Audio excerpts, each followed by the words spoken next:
So welcome everyone to this second session of Organic Gardening, Growing in the Garden State. It's sponsored by the Drumthwacket Foundation and Wells Fargo Foundation. Most of the filming you're going to see is actually filmed at Drumthwacket. We are collaborating with a chef on premises and the team of folks that work at Drumthwacket to grow what they've asked us to grow. And they're hoping to use the produce throughout the season for their events at Drumthwacket. And in the future, their aspiration is really to open up the mansion again and let people come in and have it be a teaching environment. So welcome everybody. Today, the course is going to be taught by Ariana Lindberg from Rutgers and Al Johnson, who is on NOFA's board and is an organic inspector. So, you know, if you ever do decide to have an organic farm, Al's a key person to be nice to. Okay.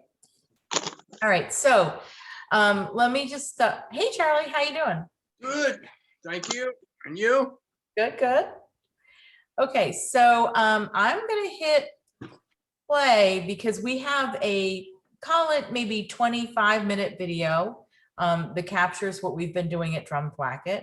And then Tomia, Al, and Ariana are going to take you through a slide presentation and answer any questions you have. Just to remind you, today's topic is really the continuation of last month's topic. It's the early season gardening. And also we're going to talk about transplants today. Ariana is going to actually take you through some slides so you can think about how to plan your garden. And I think you'll find those really interesting. Okay, so with that, I'm going to go ahead and share the video.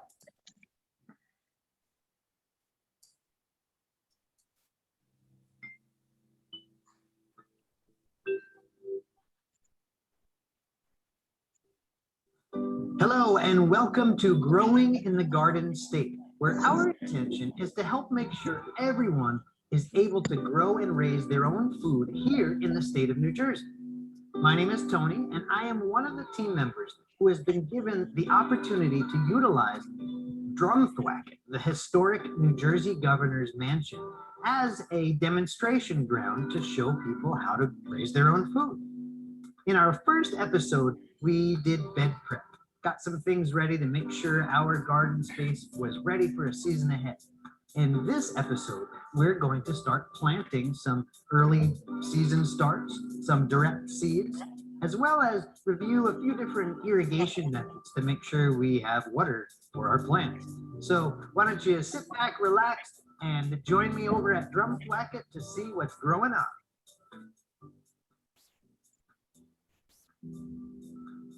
So if you recall from our first session, we demonstrated how to make soil blocks. So again, these are just an alternative to using a plastic pot for all of your transplants or trays. And as you can see, in the soil, all the roots are just nice and loose. So they're able to kind of air prune. They don't get root bound, which if you've ever bought plants that have been in a pot that's pretty small for a while, you'll notice that they get pretty cramped up at the bottom. And sometimes that gives it prevents them from kind of taking off straight away. So this keeps the roots nice and loose. So spacing on chard plants is, recommended would be about 12 inches. In a small space, you can get away with a little bit closer planting, so 8 to 10 inches. So I'm going to go kind of right in the middle and about 10 inches, which some tools will give you measurements. This is a nice transplanting tool because it has measurements here. So 6 inches from tip to kind of the hilt. And then, this is probably another 4 or 5 inches. So you can mark out with a tool kind of where your plants are going to be. You can also use, of course, just a regular old trowel. But I'm just going to dig a hole that's large enough to fit the whole root base. If you need to add any amendments, direct in the soil, depending on any deficiency, you can do that at this time. And then I'm just going to tamp it down like so. And then next, Swiss chard, right here. If you're doing a lot of plantings, I like to make all of my holes down the road and then just plunk, plunk, plunk, pop the plants in. But here, you know, we have relatively short rows. So we don't really need to maximize our output for time. So this is chard. Again, the idea is that the peas will, you know, eventually grow up to probably about 3 feet.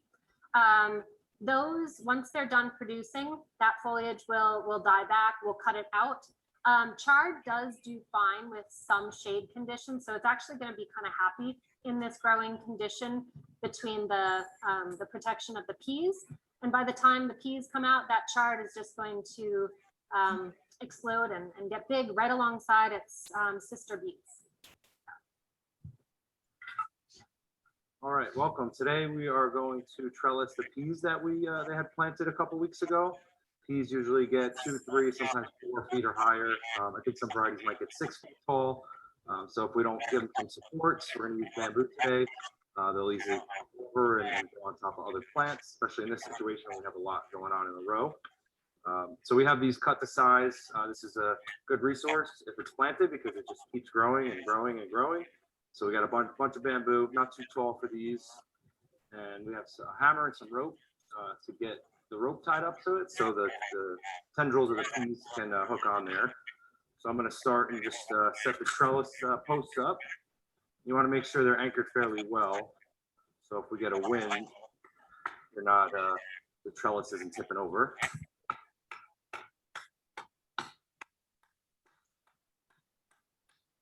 That feels pretty good. I don't think that it's going to fall anywhere. Down this end.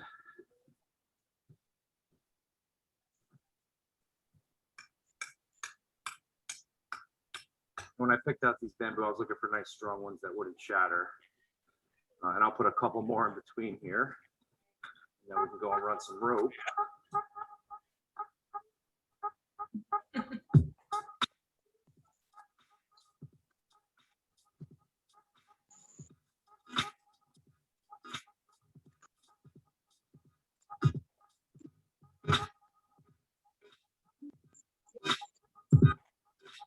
So one of the best things about starting a spring garden is we get to try new things. And so one of the new things that I've been trying this year and that we're going to try here is putting in edible flowers. Some people love them, some people don't. But if you've never had it, it's worth a try. So we're putting in pansies, which will give you a beautiful flower. If you don't like the taste of it, well, you just have pretty flowers. We're just going to take them. And because they don't get very big, we're only going to put them about 8 inches apart. Just going to take them, loosen the root a bit, pop it in, and there you go. About the same depth of the root ball that your plant is. If you ever are not sure about how deep to put your plants, think about as deep as the root ball or the seeds. So these are quite small. We just want to loosen it up a little bit so that the roots can spread out into the soil that they're growing in. If you leave it, then you don't. If you leave it and you don't loosen that root ball, all that will happen is that the roots will start going up in a circle around the plant, and then it doesn't expand, it doesn't grow as well, and it can actually get root bound and die. So it's really important. Federal COVID relief money. Still ahead tonight, hear how two police officers saved their lives. 7 points out. Cover them up. The west side where the schools were out too. All right, so what I'm going to add to this project, as some of you know, I'm a mushroom freak. I love foraging, I love eating mushrooms, and my last name is Kennett, like Kennett Square, Pennsylvania. But what I brought here is some wood chips that have already been inoculated and colonized by wine cap mushrooms, King Stropharia. I'm going to incorporate those into these pathways, and so then that way, as the season continues, it'll continue to eat up some of this other wood chips, and we'll have more food. So I'll show you what we're going to do over here. I'll add a little bit, just kind of sprinkle. I'll just do this one section here. You could use your hands if you're comfortable, but just kind of incorporate it into your pathway. And this will eventually just kind of start to take over the wood chips, and we'll have more food to eat. Now, wine cap mushrooms like shade, they like sun.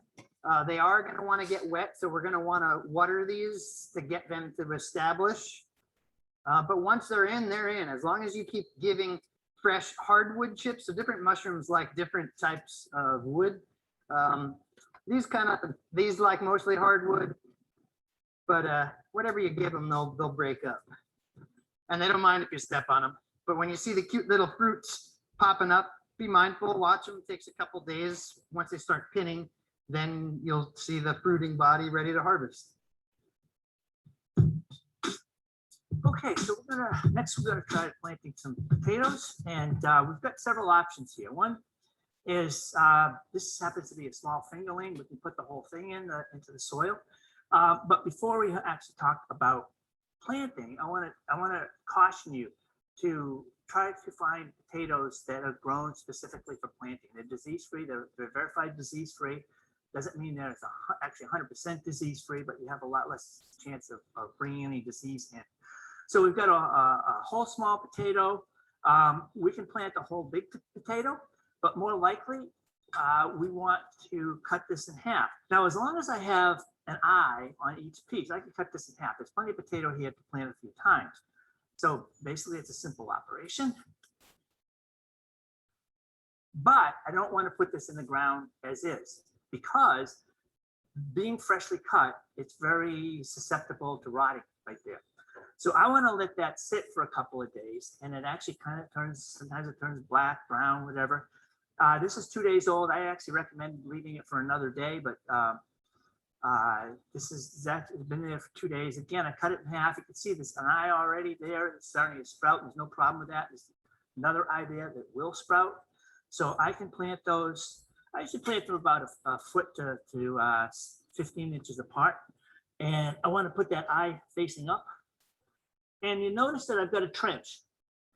So what I will do now is I'll fill in so that it's all underground. If I leave those sprouts a little bit above ground, that's fine too. But I still have a bit of a mound here.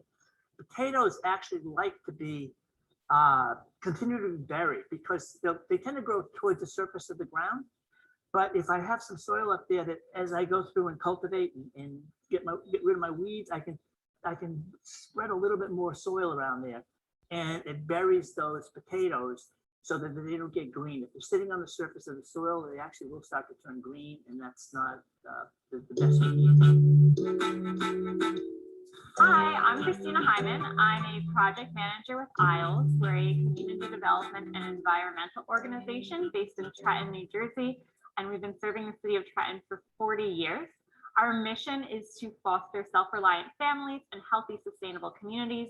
And we do that by designing and providing services in response to our community members' needs. And we offer a variety of different services, but today we're here to talk to you about our urban agriculture work. And Justin Allen, who is my colleague, is going to tell you a little bit more about that.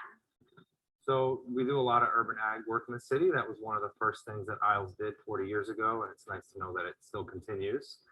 So one of our main programs are the ISLES Garden Support Network, and we roughly have about 70 gardens we support, and they might include school gardens, community gardens, institution gardens around the city. And we provide them with seeds, seedlings, fertilizer. If we find lead in the soil, we might remediate or build raised beds.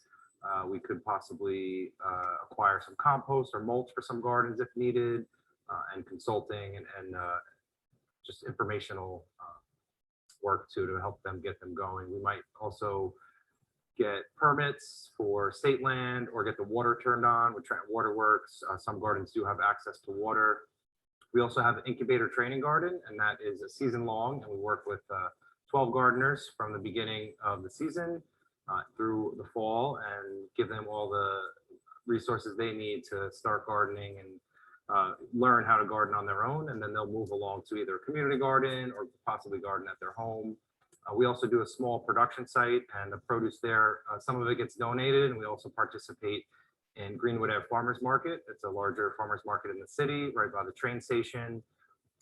We do a lot in the schools. We work very closely with a few schools in their gardens with we have 2 food corps service members. We also have a community orchard with about 60 fruit trees that is not fenced in, right in the downtown of the city there, to provide some fresh fruit to people that are in the area. We do a lot of other stuff, but that I think sums up most of the urban ag work. Did I miss anything? Got it all.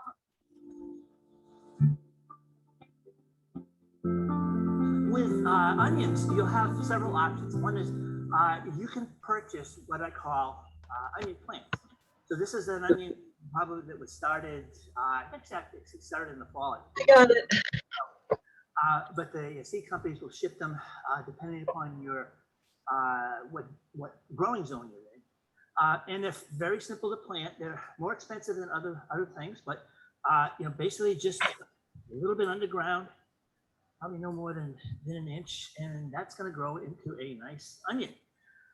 They like to be planted early, so May's a little bit late because they will continue to grow and form a bulb until around the summer solstice, and then they start to they'll form green, and then at summer solstice they'll start to put that energy into a bulb. So the more you can get it to grow before the solstice, the better it is. So again, May's a little late, but it's not impossible. The other thing is they also come in at garden supply stores in onion sets. Now, I actually couldn't find an onion set. I have actually a clove of garlic. It's the same size. And basically just put that in the ground with the top facing up, and that's going to grow the same way. I don't like those as much. They're slower to grow. The plants are a lot faster to take off, but sometimes the plants are not available with the onion sets up. Now, if you're in a hurry for getting some kind of onion, I am going to show you a little trick. This is a scallion. I just purchased it at the store. And I am going to cut that off. And that's going to go in a soup or some other kind of recipe. And I leave the root on. And I'm just going to bury that right in the soil. And you'll see, you can do this as early as March. These are very hardy in the soil, but you can do it anytime, including midsummer. And in about 2 months, you'll see the green scallions that high, and you can go ahead and pick them in 2 ways. One is you could pull the whole thing out of the ground, or you can again cut it off at the surface and it'll grow another scallion. So you actually get 2 crops of this year. And they just keep coming in. By the fall, if you don't pick them during the summertime, they'll get to be leek size. Some of them will be that big. And you can use them as you do regular onions. You can use them as you do scallions. There's just a lot of use for it, and it's the easiest thing to grow.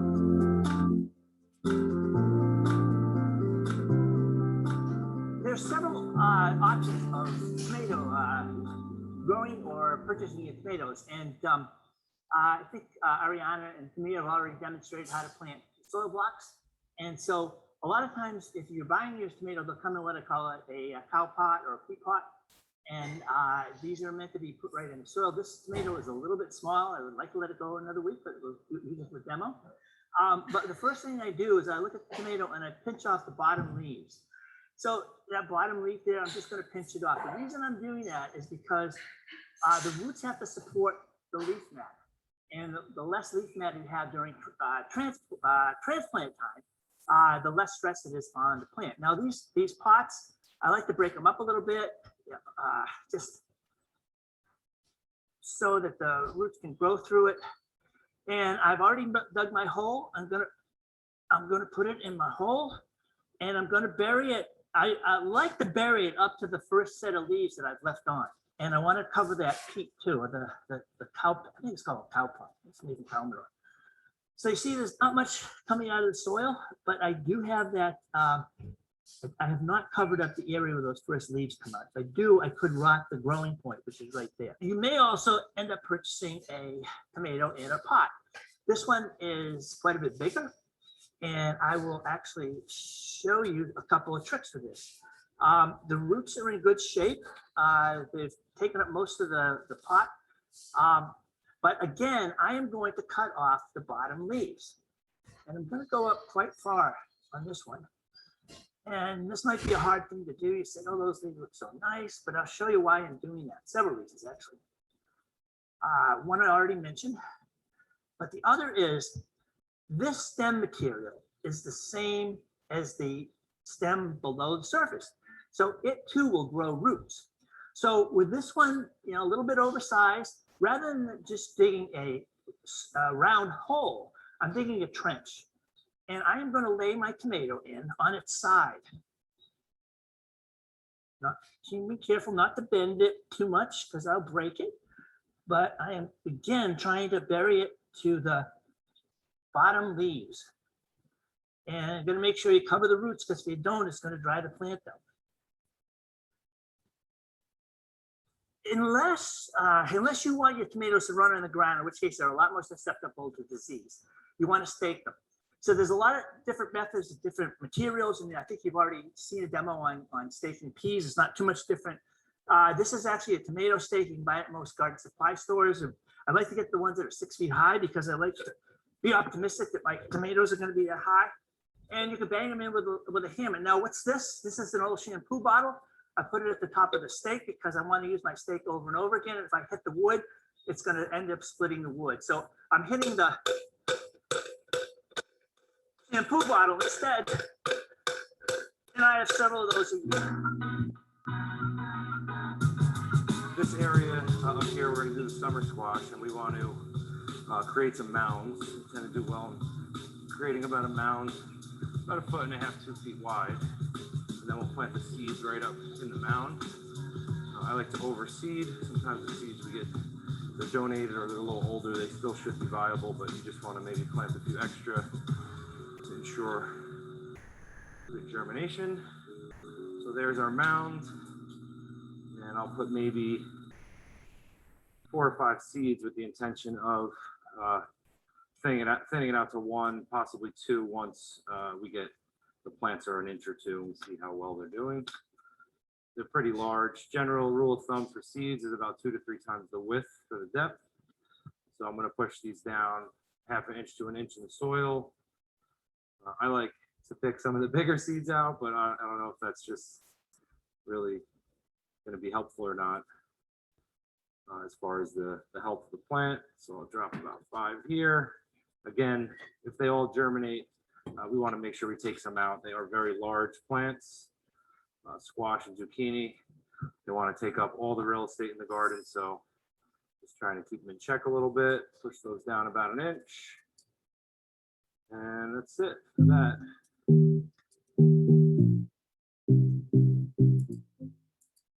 So now that we've got everything planted, we need to worry about water. We're probably going to have to worry about water for the rest of the season. Certainly in our area, we get a lot of rain, but not consistent. So I am going to water some of the seedlings we just planted today. And this is a watering can. It's about 3 gallons. And I really like it because the spray comes up. So it doesn't go down and wash away my soil. It's more of a gentle rain. And you'll see that. Okay, so I have water in what I call sheens. And if you can focus in on there, you see that puddle of water? That's what I call a sheen. As soon as you see a sheen on the top of the soil, then it's had enough water. So I want to go on and continue watering down the row. Now, you need to get to know your soil, and it depends upon the time of year too. This is still springtime, so the soil doesn't dry out quite as quickly, but I give my plants at least 3 sheens. Summertime, I have to go up to 7 sometimes, but you have to find out what happens in your own soil. So in other words, give it a couple of sheens, dig down a little bit, see how far the water is penetrated. And my guess is, yeah, it's dried down about 1/2 inch. So I'm going to need to do at least 3 sheens here, just keep trying. But if you think you're doing a thorough job of 3 sheens in the spring, again, try it again in the summertime, because the summer it dries out a lot faster. The soil is drier underneath, and so you may have to adjust that. Now, several other options are. One is various kinds of soaker hoses. The water is on here. I think you might be able to see some drops coming down. But there's little minute holes in this, and it's just dripping water bit by bit. And it's a nice slow water, it's not causing any erosion. There are different types of drip irrigation. This one happens to be, whoops, plastic pipe. Pretty easy to put together, but again, you get plastic you have to dispose of, whereas this one will last for years.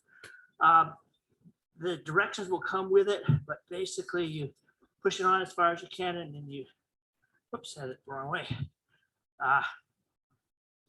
And then you kind of screw it on, and that'll hold. There are attachments that will hook right up to your hose. So no problem, easy to use. You probably could get a couple of years out of that, but you're also risking keeping disease in the garden that may have been in that hose for a future year. So other options, sprinkler.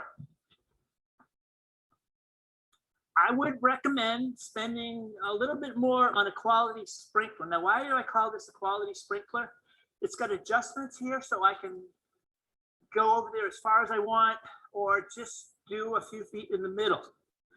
The other thing is that these little nozzles where the water comes out are going to clog up with dirt eventually. You can't help that. So this one, I really like it because it has this little attachment on the end. It's actually the plug for the end of the hose. But let's see if you can see that. You have to really focus in on it. It's got a little pin right there.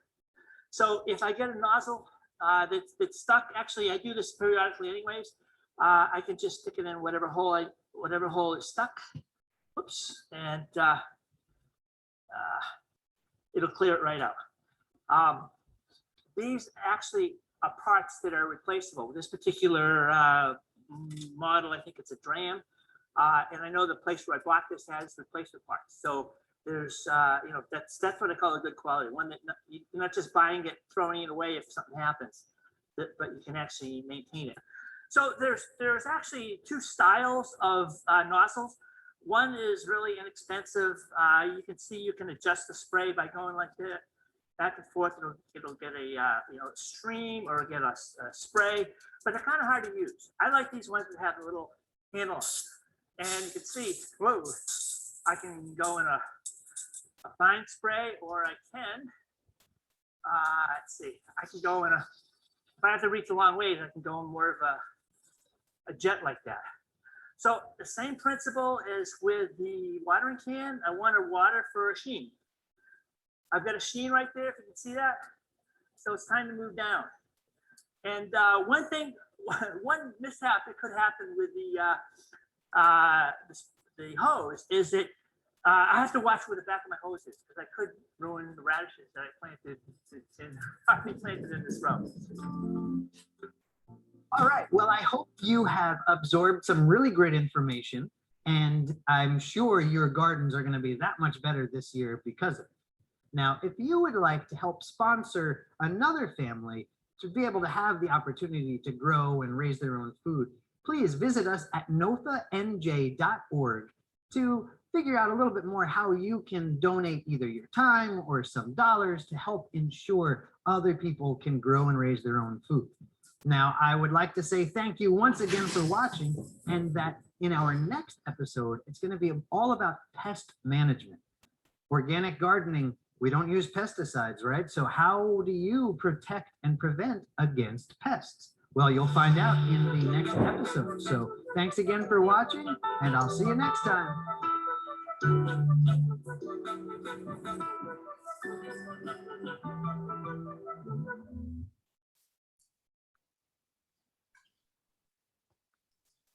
Okay. So maybe before Ariana, maybe you can work on getting your slides on the screen. And before we get started with the slides, we can take any questions that folks have on the video. We have Ariana and Tomia and Al standing by in case you have questions. Anyone?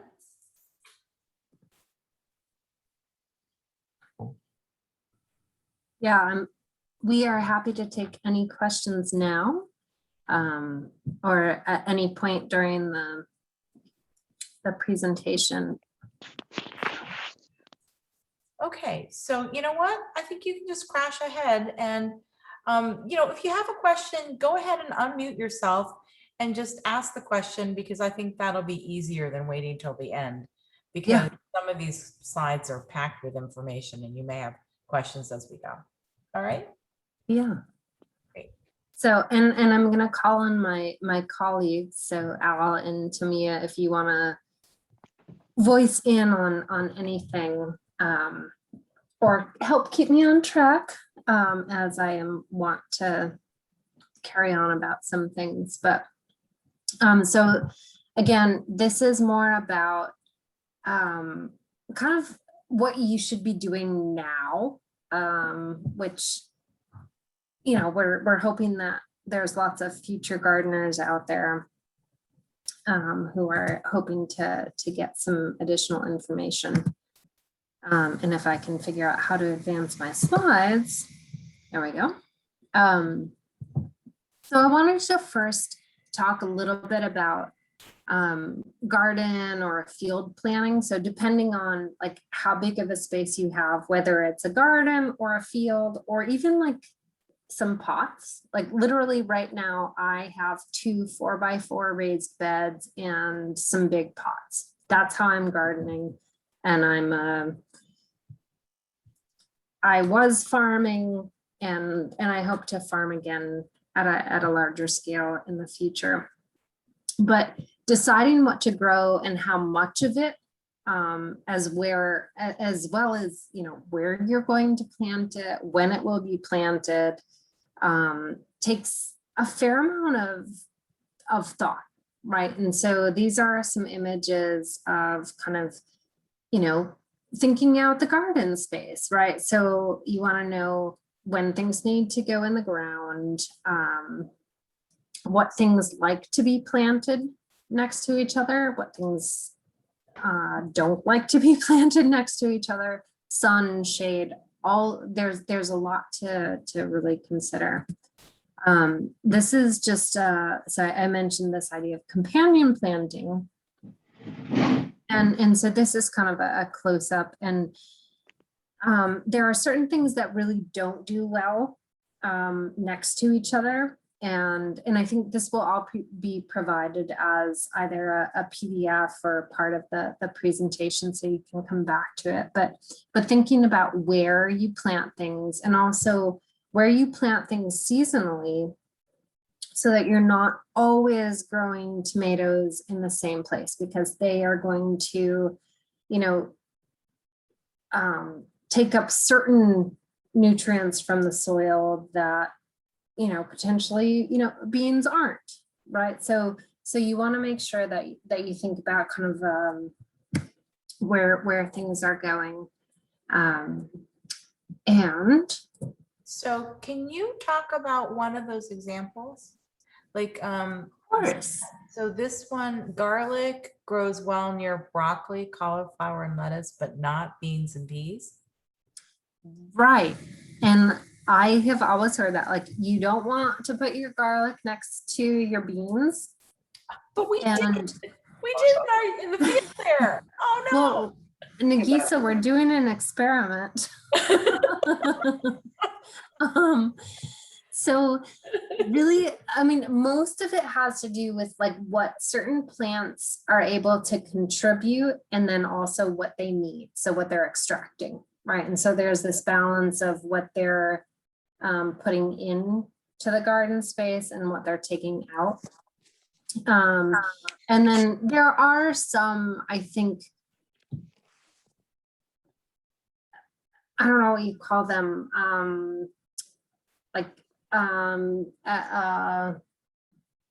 sorry, my vocabulary is terrible tonight. Enzymes that certain plants produce that don't work well with others. So like you think of, like there are certain trees that exude this allelopathic stuff where nothing around them will grow. And so different plants give off different kind of allelopathic or enzymatic kind of stuff. And so it is helpful to, for those of you growing in a small space, like if you're like, yeah, I don't know why my beans didn't grow by my onions. It's like, okay, well, maybe they were not happy. Tamia, do you have, I see you're unmuted. I do. I was trying to, didn't want to interrupt.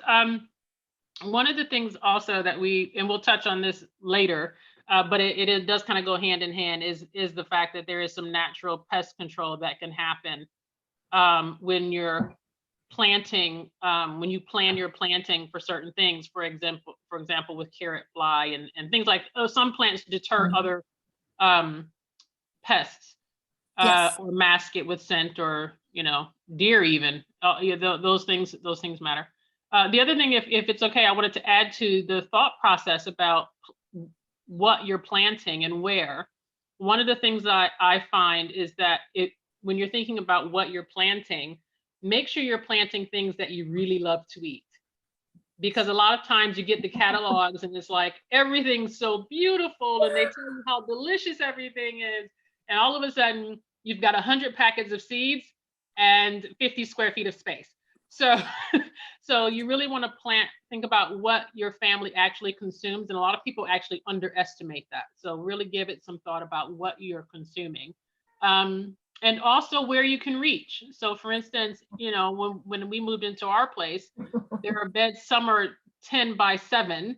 And then there are others that are 4 feet deep with a gate around. Well, I'm almost 6 feet tall and I can't reach into, a 8-foot deep section of the bed.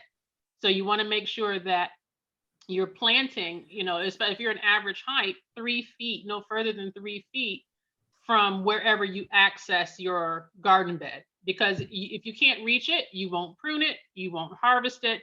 It'll just end up going to waste, and then you'll be frustrated and think, I'm a terrible gardener, when in actuality, you couldn't reach it.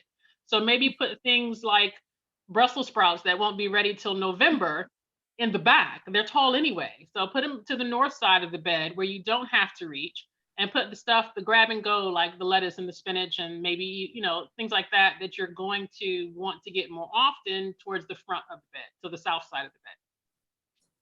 That is fabulous. Thank you so much, Tamia, for that. And yeah, like knowing what you can, your capacity for growing. And I totally get drawn into the seed purchasing. I'm like, oh, I want that and that. I'm like, can't grow it.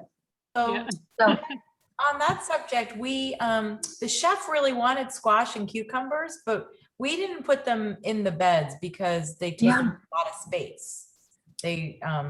So you may be wondering why we didn't plant any cucumbers and zucchini. They're such classic New Jersey vegetables, but they actually do take up a lot of space for the amount of vegetables you get. So exactly. And that's the other thing to think about is like, if you just have a small space to grow, what is the most, whether you think about it as like nutrient dense thing you can grow, or something that you can cut multiple times, like, a salad mix, versus having a single tomato plant, like an heirloom tomato plant that might give you 5 tomatoes after so much love. Also, go ahead.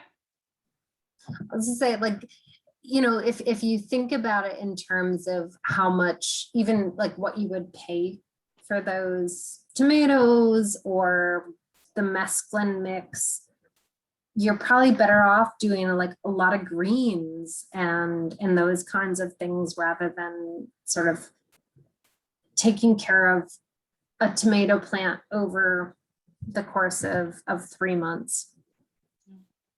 The other thing I was going to say is you can also think about, your space and how you can elevate things. So if you have an A-frame trellis, the A-frames, the one my favorite one, literally it's a grid up the side and 2 poles. And you can actually run your cucumbers. Squash might be a bit much, but it's an option. But certainly the cucumbers will run right up that, and you can put your greens and your lettuce underneath and sort of give them some shade from the afternoon sun as well, so that you actually keep them longer. So you can think about, ways to, a lot of people are using cattle panel now as arches and trellises and everything, and you can plant underneath. So you have to think a little bit about how to best use, as you said, every bit of real estate. Yeah, and we get creative here where I live. I have groundhogs and deer, and so I have things like up on different levels and fenced in individually. So it's gardening is not like it's a wonderful thing, but there are these elements where you have these challenges that you have to overcome. And I think that's part of the delight, is that, at the end of a tricky season, you have food that you've grown. Like it's a miracle. So, I think everyone should lay their food out. Whenever you harvest, I actually lay it out on the kitchen counter and I take a picture. And it just feels good. You know what? We should start an Instagram like hashtag or something where everybody on this call can put their produce there. Yeah. So anyway, this will be available after the call. I want to move on because we have oodles to get through. Oops, I have two screens going, forgive me. So just as a very brief, when you're planning a garden, and I know at this point it's a little bit late in the season for kind of drawing up the plans, but this was kind of my initial sketch for the Drumthwacket garden. Right, so we have this raised bed that's in a parking lot. It's like, all right, we need typically like 3-foot beds are good because you can do either multiple rows of smaller greens or single rows of tomatoes, eggplants, whatnot. And so it kind of set up this structure, and then an area for perennial herbs, right? So those are going to stay there year in, year out.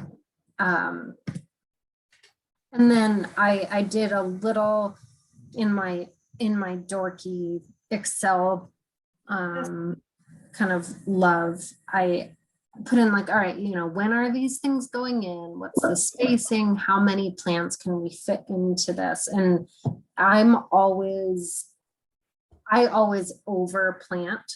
I don't know if I will ever not over plant. And so this helps me keep on track in terms of how many plants a certain area can kind of accommodate. I'm not suggesting that you all create spreadsheets for your planting, but this was helpful for us to understand like how we could do succession plantings, right? So we would do like early greens, but then put in later summer plants. Ariana, even if you don't have a spreadsheet, my philosophy is that your best gardening book is your own diary. Absolutely. Yeah, because and that's something actually I'll probably like touch on in the next couple of slides, is like you get to know your seasons, right? Like in your particular environment, like some of you might be growing in like a little microclimate, right? That's either a little bit colder or a little bit warmer than surrounding areas. And just to have that kind of on the books, so to speak, you're like, yeah, I put my peas in on St. Patrick's Day. Like that's how it works. So I wanted to, again, even though like some of this is a little bit delayed in terms of starting seeds, but I think, especially for those of you who are planning on future years of growing, I hope this is beneficial. But like, even if you don't have a greenhouse, you can definitely get like a 3 or 4 month jump on the planting season just by starting seeds indoors. And what I have found, and probably countless other gardeners and farmers, that is that the seedlings that we start ourselves establish and take off much more quickly and robustly than their store-bought counterparts. And I think Al was kind of getting to this in some of his commentary in the film that we saw. And part of this is, you know, quality control, lack of that root boundness that we talked about when transplanting the chard, or just simply like the fact that we're in tune with our weather patterns and we can harden things off, and really get them out into the garden at the time that they need. So you can start seeds in many different ways.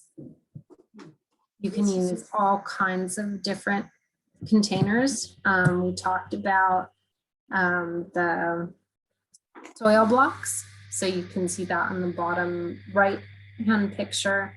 You can start things in the windowsill, under lights. The top image is actually a picture from my office up at Rutgers when I was managing the student farm, and I hung some shop lights to get vegetables growing and have this plastic over top just to help with the humidity.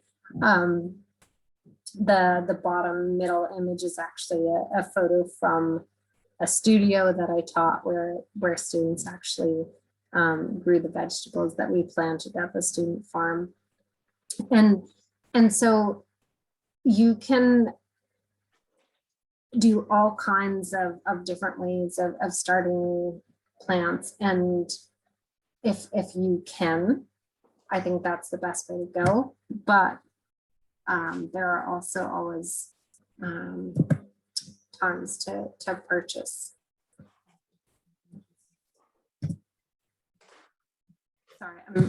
And Ariana, most farmers markets will have organic farmers selling seedlings this time of year. Yes, exactly. And those, like, you can, that would be my first recommendation for purchasing plants, is from a local farmer's market, because you know that they're in the same region you are, and those plants have been grown in the exact climate that you're in. So I'll go through these next couple of slides pretty quickly. Again, because I'm talking back to January and February for starting seeds. So if you were to start seeds for transplants, onions, and Al showed you a couple of techniques for onions. So you can get onion sets, or you can start with like the scallion root. But if you wanted to grow from seed, late January and early February is the best time to start those, so that once they go out, they are ready to go. It's a great time to start perennial herbs that tend to be slower growing, right? So your sage, your thyme, etc. And then other cool weather crops that once you put them out are gonna love it. So our cole crops, right? Or brassicas, so cabbage, kale, collards, etc. Is there a question? I hear some. Okay. March, April is a good time to start your annual herbs, right? So basil, cilantro, so that by the time they're ready for transplant, the nighttime temperatures. So really, like for things like basil, cilantro, the Solanaceae family, right? So your tomatoes, peppers, eggplants, and your squashes. So the cucurbit family, they are not going to be happy if nighttime temperatures are below 50. And so you want to keep an eye on that. In terms of field or garden preparation, there are a number of ways you can approach it. These are all ways I have done it. Working in a rocky field with a sledgehammer to break up the rock, letting the chickens scratch around, or simply using a shovel and a rake. And Al has very generously showed us a lot of those different techniques. Direct sowing cool crops can be done in a number of ways. We also showed you a couple of those last month, right? So kind of this like sprinkling technique with the really small seeds, as well as the larger seeds like peas. If you have a large space, you can, experiment more with, using methods like the, a seeder or kind of broadcast seeding.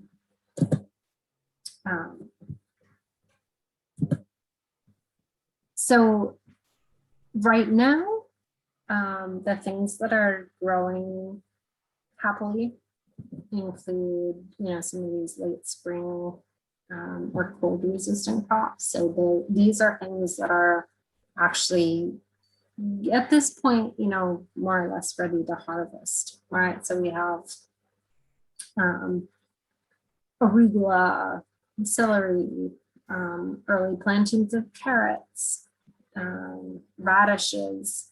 Radishes are probably the most rewarding thing because they're about a 20-day from seed to harvest, and you get these beautiful radishes. Nagisa and I just the other day, yesterday, when we were at Drumthwacket, harvested some radishes, and man, they were delicious. And thank you, Nagisa, for not posting that video of me eating my radish. No, there's still time, my friend. Oh, okay. So then just to go through a couple of the transplanting techniques. So Al did a really wonderful job of talking about how you want to plant this tomato pretty deeply up to its first set of true leaves. So those, oops, I'm sorry. I don't know if you can see can you see my little cursor hand wiggling around? So these first two little things that just look like little, like, I don't know, they don't look like tomato leaves. Those are called Cotyledons, and that's the first thing that comes out of the ground. Those, show up before the first true leaves, which are here. And then you have the whole sucker situation, which Al was talking about. And that's where, so you have these axil areas, and then you have these additional little sucker plants. Tomatoes are vines, right? So their natural inclination, if you will, is to just like spread out as they will. Like the tomato plant is not necessarily interested in producing the biggest, juiciest fruit. It just wants to produce. It wants to reproduce. And so it's going to send out all these vines through each axial member along the leaf. The idea is that by suckering, so by plucking off these little suckers, the plant will put more energy into producing larger fruits on a single vine. So I know people who sucker, and I know people who don't sucker. And I'm happy to take questions about that later. But I also want to, let me check the time, and the geese, I know you're like panicking now. Oh my God, she's talking. She hasn't shut up yet. No, because I think we need to see if anybody has any questions. Right? Yeah, so questions at this point before we go into pollinators. Yeah, and just if anybody's curious about the science of climate change and warming, there is a new presentation up on the site which goes into how much it's warming in New Jersey. And so we did have a little debate as to whether to talk about insects and pests this month or next month.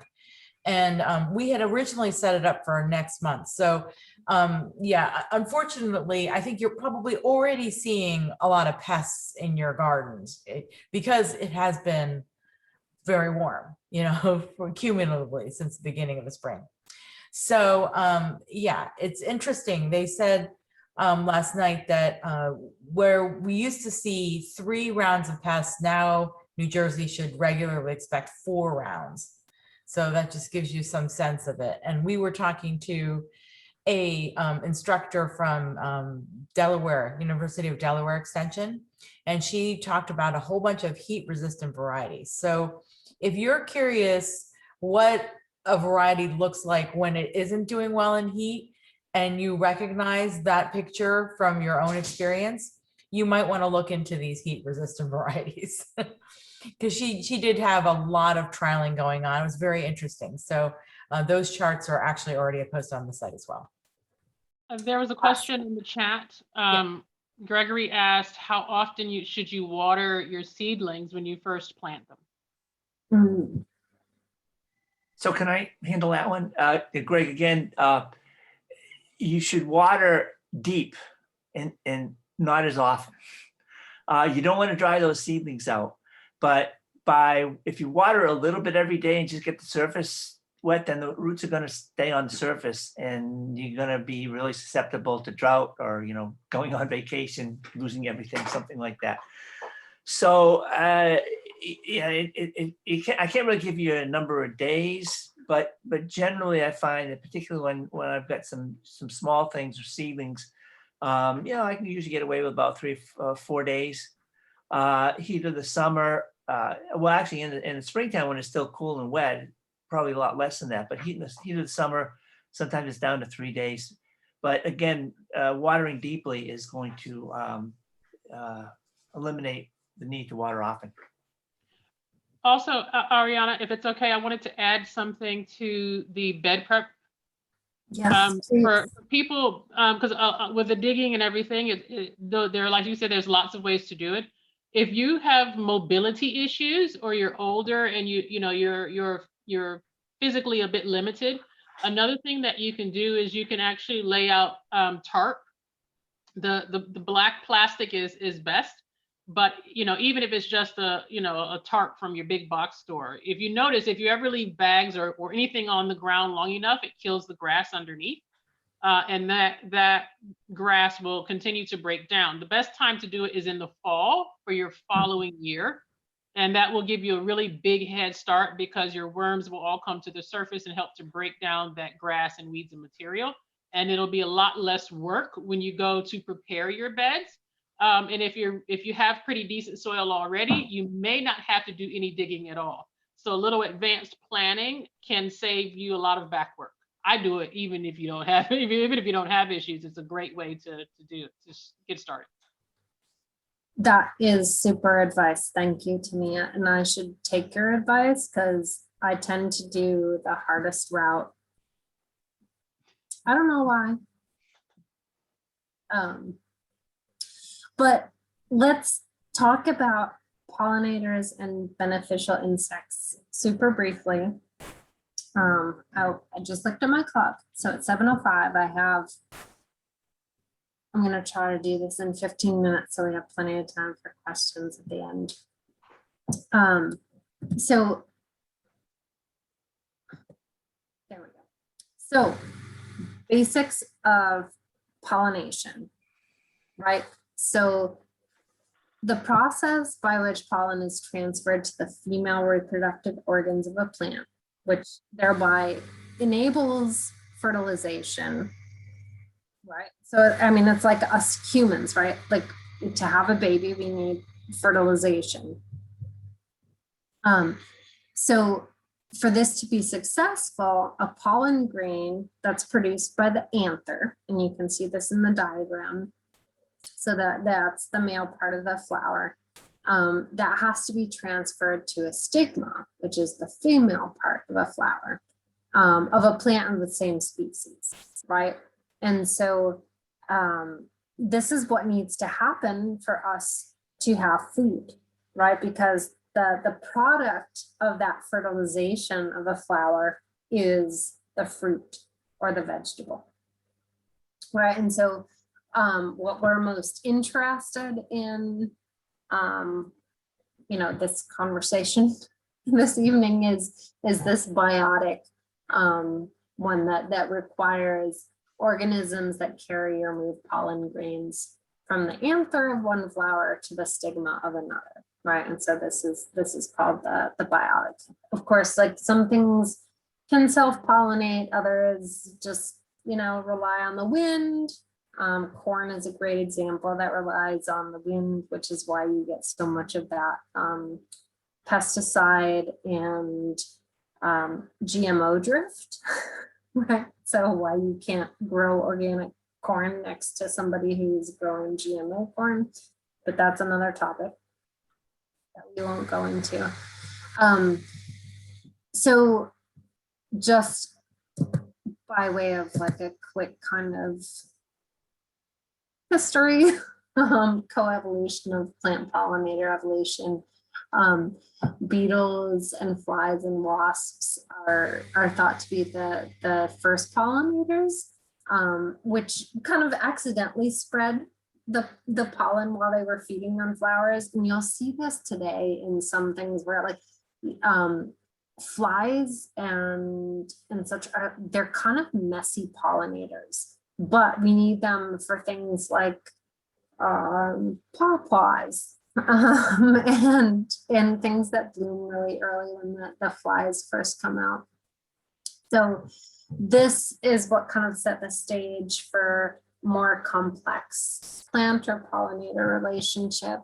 And so, we first started with these passive pollinators, but then we get to the fact that certain flowers are like, well, I'll give you something back, right? And so we have the relationship with the honeybees, for example, where they can then take that pollen, the protein, and the nectar, which is the sugar, and store those for use in the colony.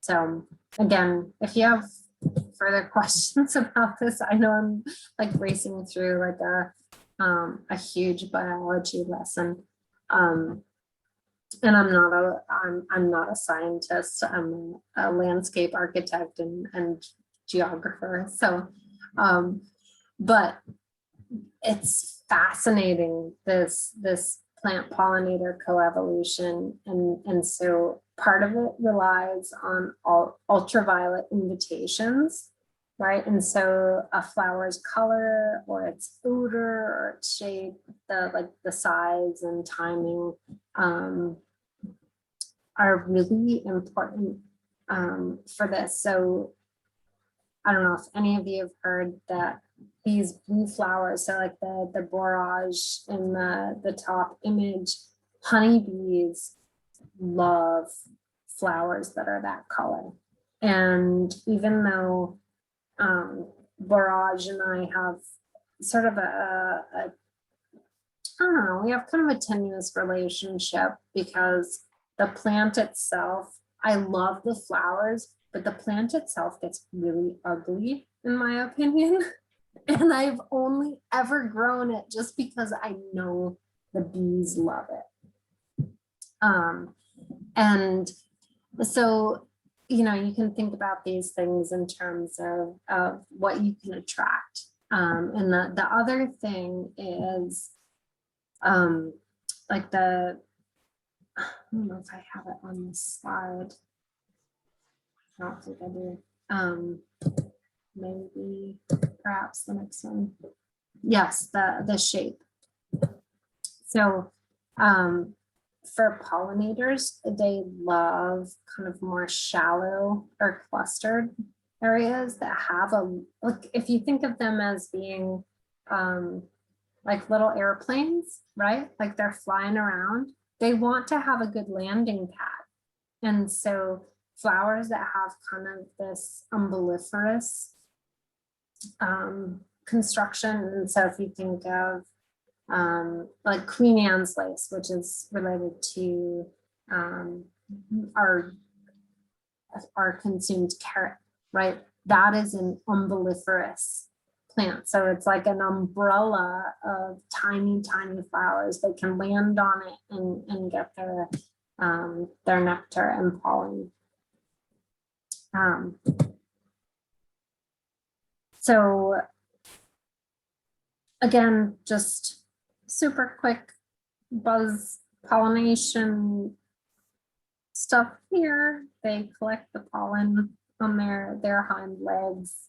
You can see that they have these pollen baskets. And the thing is, we absolutely need them because 90% of flowering plants and a third of the crops that we eat rely on biotic pollination. So we can definitely do things to help them out. And it's not just the honeybees. The honeybees always get like all the attention, right? You know, colony collapse disorder, et cetera, et cetera. But we also have a ton of native bees, which tend to be more solitary, so they don't live in a hive condition. Again, these slides will be posted since I'm racing through them. But the little native bees are also, they are so incredible. And we also have a ton of like little parasitic wasps that we can talk about next month in conjunction with our pest discussion. But we have literally thousands of native bees who are out there taking care of our food crops. So this gives you a little bit of information about what you can do to help promote native bee colonization around you, or not colonization, but just habitation. Butterflies are also pollinators. They love their flowers. Moths are kind of typically the pollinators of the night. Although we have a couple of moths, like the hummingbird moth, who likes to come out in the daytime and drink nectar. Beetles are important to remember, right? They tend to be kind of messy pollinators, and their bodies are heavier, right? Because they're not flying. And so they tend to go to like chunkier flowers that can support their weight. Flies, again, are also important. And so these are ways that you can potentially help to support these folks. Great. So Ariana, I think we should probably stop at this point. Okay. We are due to finish at 7:15. I know.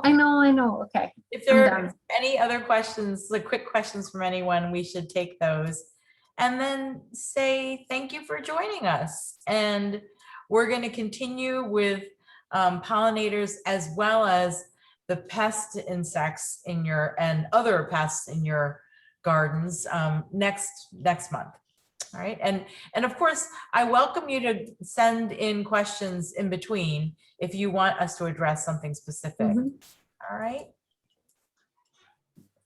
Yeah, and also I'll put in my email too, so that if